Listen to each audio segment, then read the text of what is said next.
Hello friends, అందరికీ happy women's day అండి. Women's day రోజు మీ ఇంట్లోన ఏమేమి స్పెషల్స్ చేశారో కామెంట్లో చెప్పియండి. ఉమెన్స్ డే అనే కాదు, బర్త్డేలైనా యానివర్సరీలైనా ఏ సెలబ్రేషన్ అయినా ఆడవాళ్ళకి ఈ కుకింగ్ డ్యూటీ అయితే మాత్రం తప్పదు కదండి. మరి తప్పదు కదా, మరి అందుకే స్పెషల్స్ చేసుకొని పిల్లలకి, శ్రీవారికి అందరికీ వడ్డించేస్తున్నాము.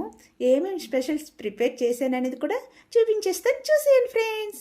మొదటగా వైట్ రైస్ చేశానండి. దాంతోపాటు మా వారికి ఎంతో ఇష్టమైన చేపల కూర ప్రిపేర్ చేశాను. దాంతోపాటు నాకు ఎంతో ఇష్టమైన చేపల కూర చేశాను అంటే మాత్రం చేపల పులుసు ఖచ్చితంగా ఉంటుందండి. నాకు చేపల పులుసు అంటే అంత ఇష్టం, అందుకని చేపల పులుసు కూడా ప్రిపేర్ చేసుకున్నాను. అందులో కొంచెం ఎగ్స్ కూడా వేసి ప్రిపేర్ చేశానండి. చాలా చాలా టేస్టీగా వచ్చింది, చాలా చాలా బాగా వచ్చింది. మరి పిల్లలకు కూడా స్పెషల్ ఉండాలి కదా, అందుకని పిల్లల కోసం అని ఏంటి ప్రిపేర్ చేశానంటే చికెన్ కర్రీ ప్రిపేర్ చేశాను. అందులో కూడా ఒక 2 ఎగ్స్ వేసి ప్రిపేర్ చేశాను.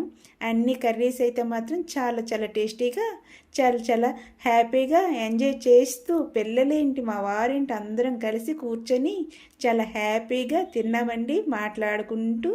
ఈ సండే ఒక్కరోజే కదండి ఈ విధంగా అందరం కలిసి కూర్చొని తినేది. మరి మీ ఇంట్లో కూడా అంతేనా కాదా అనేది కామెంట్లో చెప్పేయండి. మరి లంచ్ టైం అయిపోయింది కదా, అన్నీ ఒక దగ్గర పెట్టేసి అన్నీ తెచ్చేసుకొని అందరం కలిసి కూర్చొని తినడానికి అన్నీ వడ్డించేసానండి. మరి ఈరోజు రెసిపీస్ అయితే మాత్రం చాలా చాలా టేస్టీగా అనిపించాయి.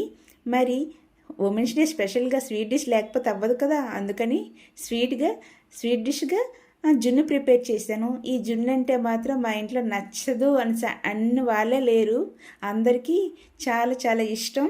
దాంతోపాటు జున్ను కూడా చాలా బాగా వచ్చింది. ఒక 2 అవర్స్ 3 అవర్స్ పాటు ఫ్రిడ్జ్లో పెట్టేసిన తర్వాత తింటే కూల్గా చల్లగా చాలా చాలా టేస్టీగా ఉంటుందండి. మరి మీరు ఎప్పుడైనా, ఇది డైరెక్ట్ పాలతో చేసిన జున్ను కాదు, నేను పౌడర్తో ప్రిపేర్ చేసిన జున్నుని ఈ విధంగా చేశాను.